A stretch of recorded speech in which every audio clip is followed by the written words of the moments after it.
ताहिर, ताहिर नाम है मेरा, मोहम्मद ताहिर अंसारी।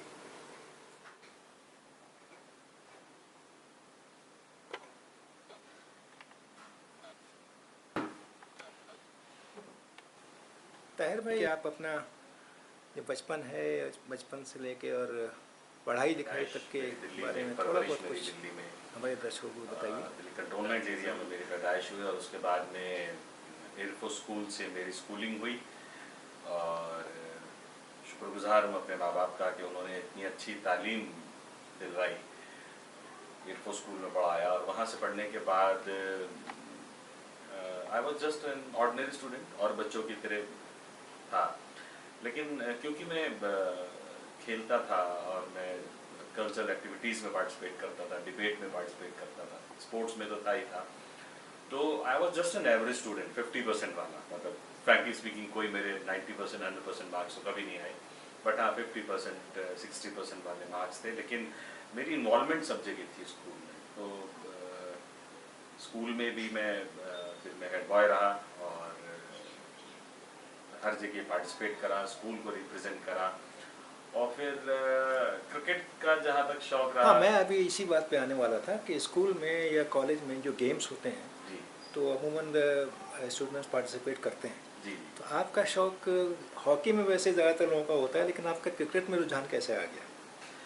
क्रिकेट में देखिए, एक बार जोनल का कंपटीशन था, इंटर जोनल टूर्नामेंट था। और हमारी, अगर मेरे से बहुत से लोगों ने पूछा कि आपकी प्रतिभा को किसने पहचाना, तो मैं हमेशा याद करता हूँ हमारी स्पोर्ट्स की टीचर थी मिसिज मुंजाल अरोड़ा, हमारी पीटीआई थी। और उन्होंने मेरे से कहा कि ताहिर तुम क्रिकेट को ज्वाइन करो। तो मैंने कहा बिल्कुल ठीक है, और हमने क्रिकेट ज्वाइन करा। और उस साल हम वो इंटर जोनल टूर्नामेंट हम खेले। और आशीष नेहरा जो भारतीय टीम के तेज गेंदबाज हैं, आशीष नेहरा हमारी टीम के, स्कूल की टीम के कप्तान थे। और बड़ा लोगों को शायद मालूम भी नहीं है, एज ए बैट्समैन वो खेलते थे उस समय। आशीष एज ए बैट्समैन टीम के कप्तान थे हमारे। और वहाँ से हमारे क्रिकेट की शुरुआत हुई। और बड़े मज़े की बात है कि हमने वो टूर्नामेंट जीता and we were the winner of the tournament. तो ये सिलसिला कॉलेज तक चलता रहा? जी बिल्कुल। उसके बाद में जब बात आई करियर की, तो करे क्या, तो दोस्तों से राय ली, घर वालों से राय ली, और फिर ये समझ में आया कि होटल मैनेजमेंट बेस्ट है, क्योंकि बड़ा अट्रैक्टिव फील्ड था, उसमें बहुत अच्छे सज धज के जाया जाता था। और नहीं, इससे ये भी जाहिर होता है कि आप खाने के बहुत शौकीन हैं। अच्छा, इत्तेफाक की बात यह है कि होटल मैनेजमेंट के दौरान मैंने जो लाइन चुनी अपने लिए, सभी महकमों में थोड़ा थोड़ा काम सीखने के बाद, तो I was into production. तो मेरे किचन में बड़ा इंटरेस्ट था और मैंने वहाँ काम सीखा। So you wanted to be a chef? I became a chef. You became a chef. Very good. और उसके बाद में फिर बहुत सारे होटल्स में काम करने के बाद फाइनली मुझे पहला कमर्शियल ब्रेक जो क्रिकेट में मिला, वो एक आगे की दास्तां है। स्पोर्ट्स में आप रुचि दिखाई, उसके बाद में आपका और कहीं किसी कॉर्पोरेट से जोड़ी या कुछ अपना ही कुछ आपने किया स्पोर्ट्स में? क्या किया, कैसे किया? देखिए, जब तक मैं खुद खेला तब तक तो मैं खेलता रहा, कंट्री के लिए खेला। और फिर बहुत सारी कंट्रीज़ में as an overseas player on contract बहुत सारे क्लब्स के लिए मैं प्रीमियर लीग खेला। जिस तरीके से Indian Premier League IPL Hindustan में आया और बाहर से एथलीट आके इसमें पार्टिसिपेट करते हैं, खेलते हैं, इस तरीके से बाहर के मुल्कों में तो ये बहुत पहले से है। साउथ अफ्रीका में, इंग्लैंड में, तो मैं उसी तर्ज पे ऑन कॉन्ट्रैक्ट में कई क्लब्स के लिए खेला। और खेलने के बाद में फिर अपनी कंपनी बनाई, स्पोर्ट्स मैनेजमेंट कंपनी बनाई by the name of achiever sports management. और फिर अपने लिए काम करा। और करीबन 7 या 8 साल पहले मैं पैरा एथलीट्स के साथ जुड़ा। पैरा एथलीट्स को 7 से 8 साल पहले कोई, उनके लिए कोई जगह नहीं थी, कोई जानता नहीं था। कोई अलग से पैरा एथलीट्स के लिए इवेंट्स होते थे, टूर्नामेंट्स होते थे, लेकिन उनके लिए कोई जगह, अलग से जगह होती नहीं थी। उनको जर्नल लोगों में कम्पीट करना पड़ता था, खेलना पड़ता था। तो वहाँ से फिर उनके लिए लड़ाई लड़नी शुरू करी। और आज तो आप सब जानते हैं कि पैरा ओलंपिक्स को, पैरा एथलीट्स को हिंदुस्तान के सब लोग जानने लगे हैं। तो अब मैं पिछले 7-8 साल से अपनी कंट्री के पैरा एथलीट्स के लिए काम कर रहा हूँ, दिव्यांग खिलाड़ी हैं। और अच्छा, इसी सिलसिले में ये जो IWPL में आपको अक्सर देखा जाता है। जी जी जी। और आप सारे मैचेस कंडक्ट करवाते हैं, उनको अरेंज करवाना, जी जी जी, पूरा जिम्मा आपका रहता है, तो ये उसी सिलसिले का एक हिस्सा है। देखिए ये जो Indian wheel chair premier cricket league है IWPCL, इसमें शुरुआत जब इसकी 4 साल पहले हुई थी, करीबन कोविड से पहले 2018 के आसपास में, तो इसमें 6 टीमों ने शिरकत करी थी और अराउंड करीबन करीबन 90-95 इसमें व्हील चेयर पे पूरे हिंदुस्तान से खिलाड़ी इसमें भाग लेने के लिए आए थे।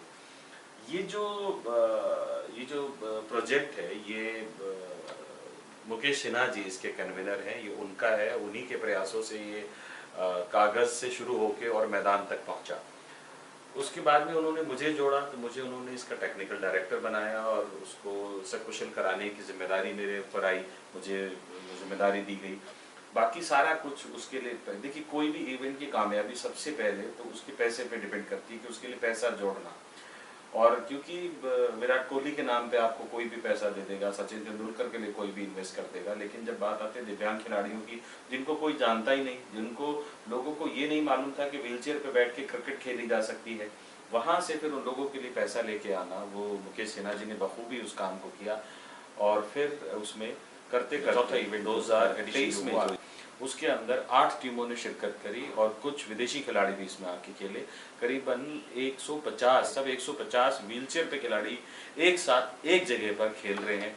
सोचिए कैसा माहौल। ताहिर भाई, ये जो आपने अभी बताया कि आप अपनी एक कंपनी चलाते हैं, अचीवर्स कुछ बताया था आपने। जी, तो उसके अलावा भी आपने किसी और ऑर्गेनाइजेशन से अपना राब्ता रखा हुआ है? जी जी जी, मैं वाइस प्रेसिडेंट हूँ major Dhyan Chand sports award organising committee का।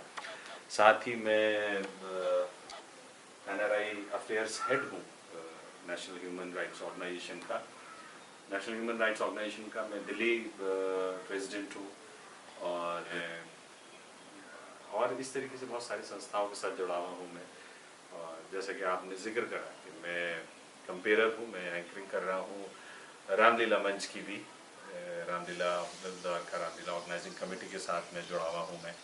और बड़ा मज़ा आता है वहाँ से मंच का संचालन करने का और तरह तरह के लोगों को सामने का देखने का और रामायण को बड़ा करीब से जानने का। जी हाँ, मैंने ये देखा है कि जितने प्रोग्राम्स में मैं आपसे मुलाकात मेरी हुई है, जी, तो मैंने आपकी एक अलग सी क्वालिटी देखी है कि आप एंकरिंग बहुत खूबसूरत करते हैं, प्रोग्राम बड़ा अच्छा कंडक्ट करते हैं।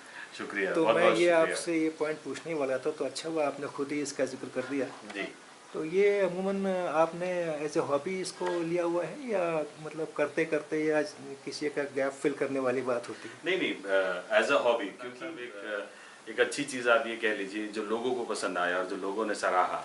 हमारे संस्था में एक RK शर्मा जी हैं, उन्होंने सबसे पहले इस चीज़ को नोटिस करा और उन्होंने कहा कि देखिए रामलीला हर साल होती है, लेकिन इस साल अगर ताहिर साहब उसकी एंकरिंग करेंगे, कंपेयरिंग करेंगे, तो बड़ा अच्छा एक गंगा जमनी तहजीब जो है हमारे हिंदुस्तान की, ये लोगों को मैसेज जाएगा। साथ ही बात करते वक्त जो थोड़ा बहुत उर्दू का इस्तेमाल, थोड़ा बहुत हमारी हिंदी का इस्तेमाल, ये जो एक उर्दू और हिंदी का जो मिला के बात करते वक्त जो कॉम्बिनेशन हो जाता है, लोगों को ये बहुत पसंद आता ताहिर भाई, ये इनामात बहुत सारे दिख रहे हैं मुझे आपके शोकेस में।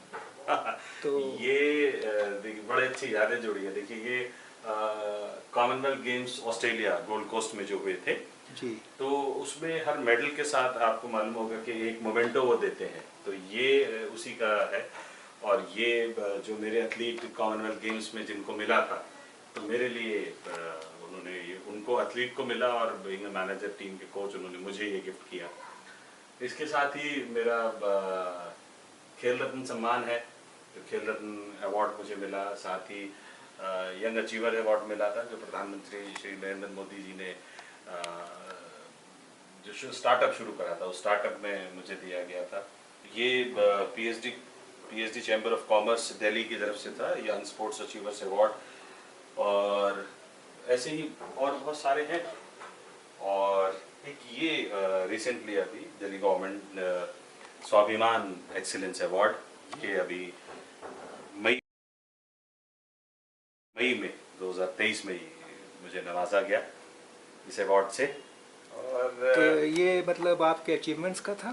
जी जी जी, और इसके साथ ही इंटरनेशनल एक्सीलेंस सबसे अच्छा जो मुझे भी लगता है, कि हाँ कुछ अचीव करा है, वो कैनेडियन पार्लियामेंट में मुझे कैनेडियन गवर्नमेंट की तरफ से उन्होंने सम्मानित किया था मुझे टोरंटो में, और वो बहुत अच्छा था मेरे लिए। और ये साथी अगर आप देखें तो ये साउथ अफ्रीका में हम खेलने गए थे, ये साउथ अफ्रीका में था, जोहानिसबर्ग में।